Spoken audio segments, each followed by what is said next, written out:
Pemirsa, sebuah gudang penyimpanan barang bekas milik waralaba ternama hangus terbakar di Jalan Kebon Kopi, Kota Cimahi. Banyaknya material yang mudah terbakar serta sulitnya akses ke lokasi membuat api pun sulit untuk dipadamkan.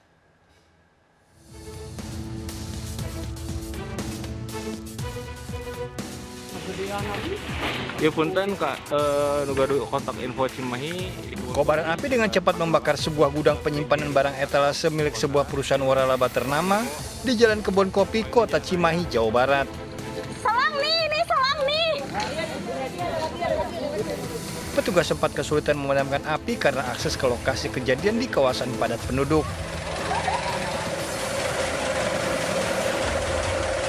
Api menghanguskan seluruh isi gudang lantaran banyaknya material yang mudah terbakar. Dugaan sementara, kejadian ini berasal dari glassbox atau peredam suara yang terbakar. Apinya lumayan besar dan yang terbakar adalah gudang etalase barang-barang yang sudah tidak terpakai milik Kentucky Fried Chicken se-Bandung Raya. Pak, api sendiri diduga dari apa Pak? Nah, berdasarkan keterangan saksi, tidak bisa memprediksi asal muasal api.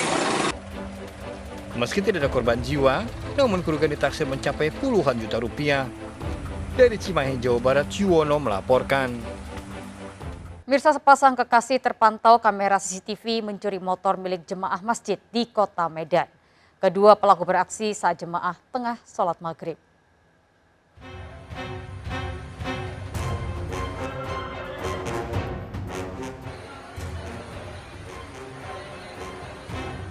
Kamera CCTV Masjid Al-Munawaroh di lingkungan 30 Medan Marelan, Kota Medan merekam aksi sepasang kekasih masuk ke areal masjid mencuri motor milik jemaah yang tengah ibadah.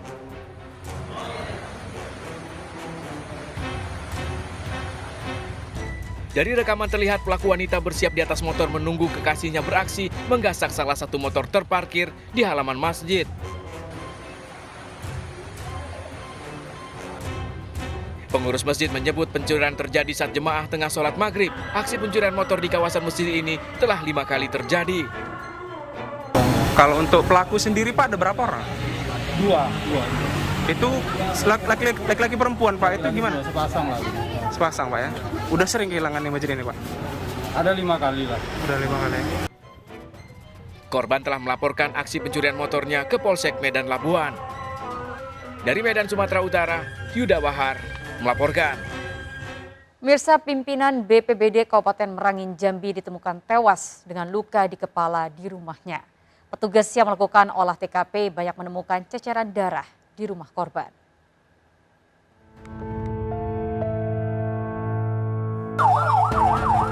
Petugas mengevakuasi jenazah Safri, pelaksana tugas BPBD Merangin Jambi. Jasad korban ditemukan di kamar mandi rumahnya. Korban pertama kali ditemukan oleh asisten rumah tangganya lantaran curiga dengan kondisi rumah yang sepi, sementara seluruh kendaraan terparkir di garasi. Ceceran darah juga memenuhi lantai rumah yang hanya dihuni oleh korban. Petugas yang mendatangi lokasi melakukan olah tempat kejadian perkara. Pada bagian belakang kepala korban ditemukan luka. Pada kasus ini, sejumlah saksi diantaranya sopir dan staf korban telah diperiksa. Yang ditemukan tidak bernyawa kembali di rumah yang bersangkutan. Sudah berapa orang saksi yang diperiksa? Saat ini saksi sementara kami periksa ada 2 orang yang sementara diperiksa. Guna penyelidikan, jasad korban dibawa ke Rumah Sakit Umum Daerah Kolonel Abunjani Merangin Jambi untuk diotopsi. Dari Kabupaten Merangin Jambi, Budi Utomo melaporkan. Pemirsa, kasus pembunuhan siswa kelas 3 SMP di Sleman, Yogyakarta masih diselidiki oleh polisi. Korban ditemukan tewas bersimbah darah di ruang tengah rumahnya. Sang ibu yang menjadi saksi kunci mengalami syok dan belum bisa dimintai keterangan oleh polisi.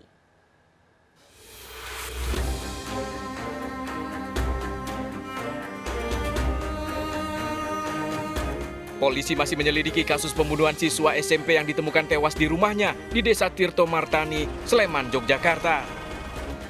Sang ibu yang menjadi saksi kunci pembunuhan masih mengalami syok dan belum bisa dimintai keterangan. Korban ditemukan tewas bersimbah darah di ruang tengah oleh ibunya yang baru pulang bepergian. Warga sempat mendengar teriakan histeris ibu korban. Didapati adanya luka senjata tajam di tangan dan kepala korban. Pas kebetulan saya duduk di depan rumah, saya, Pak Semi, Pak Marjuki, nah terus ada ibu-ibu namanya Bu Tari, rumahnya sini, lari-lari. Tolong Pak RT, Mbak Marka, ono pakai Pak RT lah.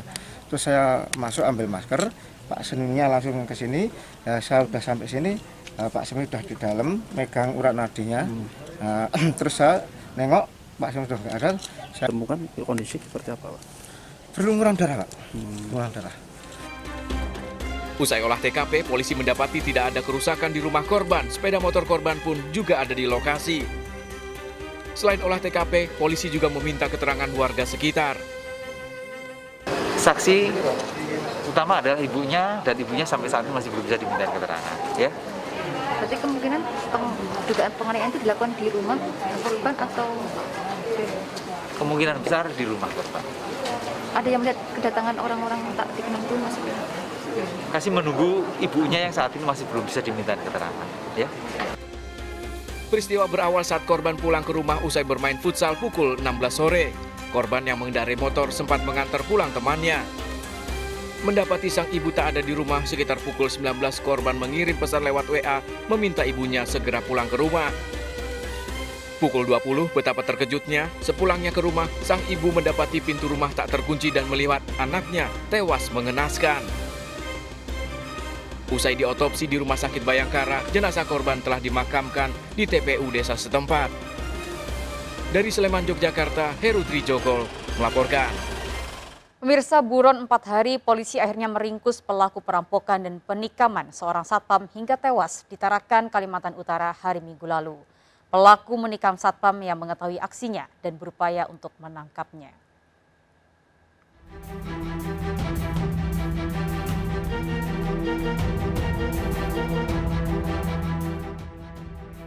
Aksi perampokan toko swalayan di kawasan Jalan Mula Warman, Tarakan Barat ini terekam CCTV terjadi Minggu malam lalu. Pelaku mengancam korban dan menggasak uang dari laci kasir. Aksi ini sempat diketahui seorang satpam bernama Irfan yang tengah bertugas tak jauh dari lokasi dan berupaya mengejarnya. Namun korban tewas setelah pelaku melawan dan menikamnya dengan senjata tajam. Setelah 4 hari pengejaran, pelaku berinisial R, 24 tahun, dibekuk Satreskrim Polres Tarakan. Pelaku diamankan saat bersembunyi di lokasi tambak wilayah Pulau Pinang, Kabupaten Bulungan.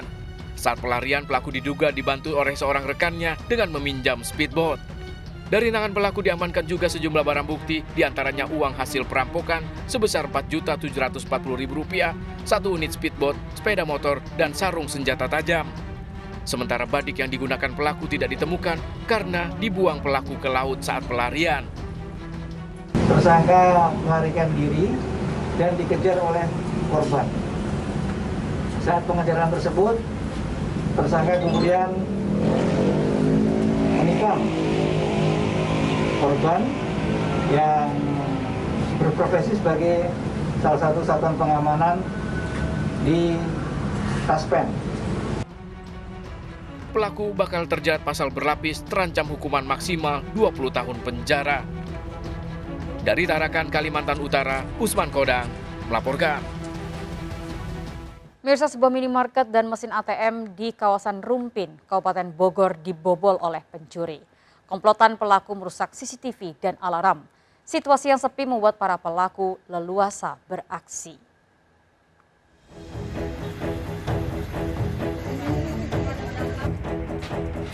Sebuah ATM yang berada di dalam minimarket di Jalan Raya Prada Samlawi, Rumpin, Kabupaten Bogor, Jawa Barat dibobol pencuri.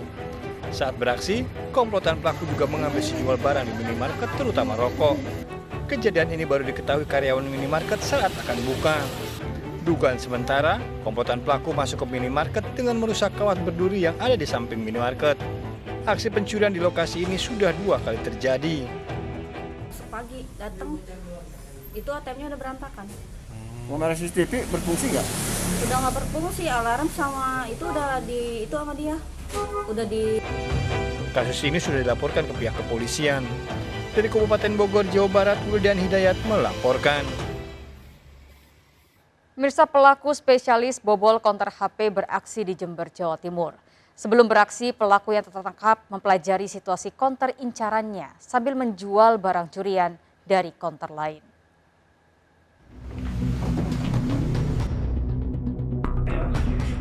Inilah aksi Khairul saat membobol sebuah konter HP di kawasan Jenggawah, Jember, Jawa Timur. Warga desa Kalisenen ini masuk ke dalam toko dengan menjebol tembok. Aksinya berakhir setelah petugas menangkapnya saat akan menjual barang curian tersebut ke sebuah toko HP lainnya. Usai ditangkap, petugas mengiring pelaku ke rumahnya. Dari kamar pelaku ditemukan beberapa HP yang masih belum sempat terjual. Petugas juga menemukan alat yang digunakan untuk membobol tembok gerai HP tersebut. Pada pemeriksaan awal terungkap, pelaku kerap menjual barang hasil curiannya ke kantor HP yang akan dijadikan sasaran berikutnya. Sambil menjual barang curian, pelaku juga mempelajari lokasi di sekitar konter HP yang jadi incarannya. Penjualan di daerah Jember, kemudian ditindaklanjutin, dan dari sana pelaku bisa ditangkap. Nah, setelah ditangkap kemudian dilakukan pengembangan. Dari hasil pengembangan itu ternyata pelaku melakukan sendirian. Pelaku terancam minimal 5 tahun penjara. Dari Jember, Jawa Timur, Bambang Sugiarto melaporkan. Mirsa sibuk melayani pelanggannya, seorang pemilik salon di Medan, Sumatera Utara kehilangan HP. Pelaku yang tertangkap tak jauh dari lokasi kejadian menjadi bulan-bulanan warga dan diikat di tiang gawang.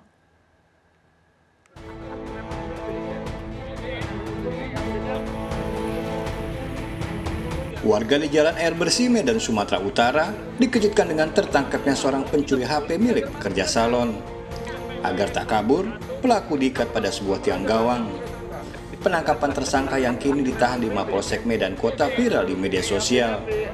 Peristiwa berawal saat korban pemilik salon sibuk melayani pelanggannya.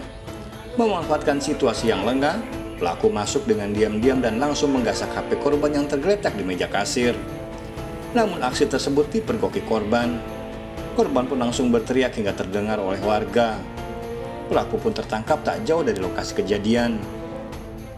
Yang buat kita kesal, yang buat warga setempat kesal, ditanyakan mengapa dia melakukan aksinya tersebut, karena katanya ada kesempatan kenapa tidak dilakukan. Jadi masuk, pas masuk dia lewat nunduk gitu.